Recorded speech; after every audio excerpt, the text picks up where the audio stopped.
Do you remember the day you broke me? I remember it so vividly. One day I was told that a love so deep would be conceived inside of me, so pure and eternal from He that I'd not only be fully willing to give, but also fully willing to receive. And I told myself, finally, the love of my life was coming, and I was ready. I was ready to feel the love that was better than wine, ready to say that I was His and that my beloved was mine, ready to have my own song like Solomon. At least that's what my heart told me, and I allowed it to deceive me.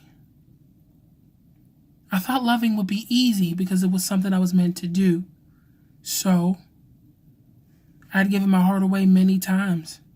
My love and loyalty overflowing the many vessels I have attempted to pour into.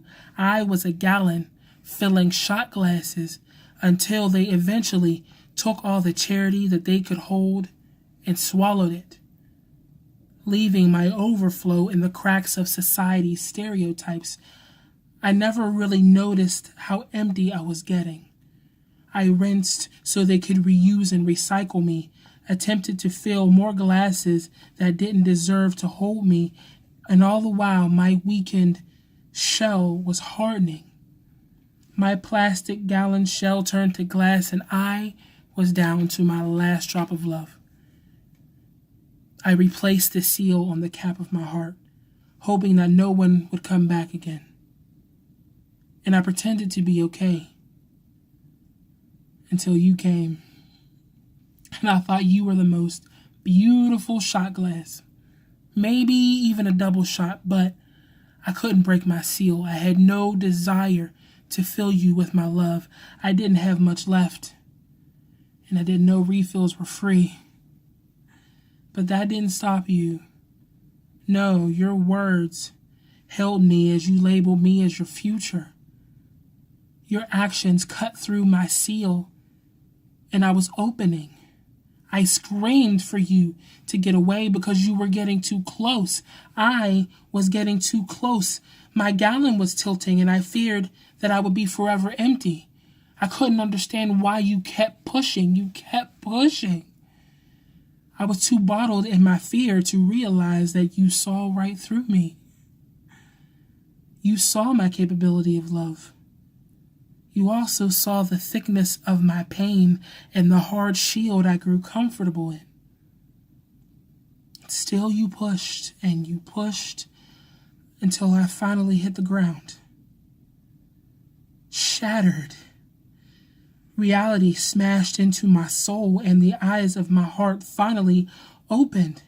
There I lay in pieces at your feet, and I was sure that such vulnerability would murder me. And in that vulnerability, I grew angry at you. How dare you pulverize my security and leave me aching?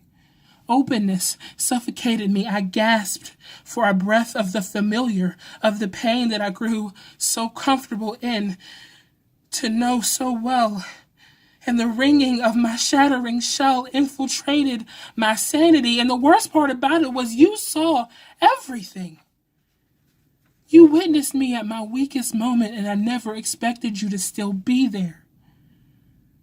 But then you said my name, spoken in such a sweet, soft, ambient whisper that only my soul could hear, guiding my eyes toward the hills from which came my help, and you helped by picking up the shards of me in your loving and gentle hands and passing them to the greatest healer there ever was. He picked out the pieces of pain, anger, misery, betrayal, guilt, fear, and everything in between, instead of me refilling myself with spigot water.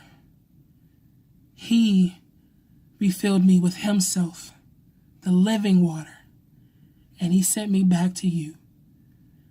My freshly opened eyes didn't see another shot glass trying to take from me, but a gallon trying to fill me with 1 Corinthians 13. I was blind once before, but now I can finally see.